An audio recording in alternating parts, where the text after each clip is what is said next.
بسم الله الرحمن الرحیم. یو بل ورپوښتنه کړې ده مفتي صاحب محترم، موږ دا اورېدلي دي چې ښځه زنانه هغه پسه او حیوان نشي حلالولی، خپل د قربانۍ پسه که څه هم د دې وي نشي حلالولی، د نارینه په ذریعه به حلالوي. که چیرې خپل زنانې خپل پسه قربانۍ حیوان په خپل حلال کړي نو دا غوښه خوړل درست سم نه دي. مفتي صاحب محترم شرعي مسله شرعي حکم څه دی؟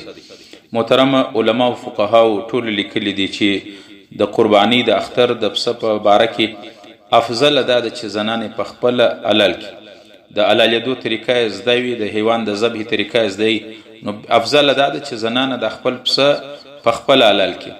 البته که چیرې زنانې ته د ذبح طریقه نه ور معلومه، حیوان یې نس حلالولی یا زړه نس کولی یا طریقه نه ور معلومه، نو بیا د خپل یو محرم وکیل جوړ کړي، بیا د هغه په ذریعه باندې حلال کړي. که چیرې یو زنانې په خپل حلال کې هغه قرباني هم صحیح ده، غوښه هم حلاله ده، خوراک هم جایز دي، لکه عام هغه په دې کې څه مشکل نشته. که د وکیل په ذریعه باندې حلالوي هم پیغمبر علیه السلام د حضرت فاطمه رضی الله عنها د قرباني پسه حلالوي نو هغه ته یې وویل چې راسه نږدې ودرېږه.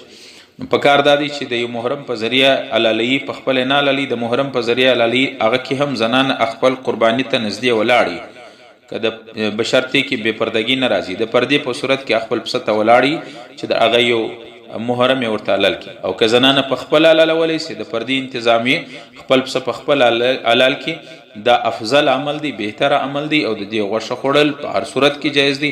د خلکو وهمیات دي چې که چیرې زنانې پسه حلال کړي د هغه غوښه خوړل صحیح نه دي یا زنانې دپاره جایز نه دی چې پسه حلالوي، بلکې شریعت اسلام وایي چې افضل دا دی چې زنانه خپل د قربانۍ پسه په خپل حلال کړي، که په خپل نس حلالولی د محرم په ذریعه حلال کړي.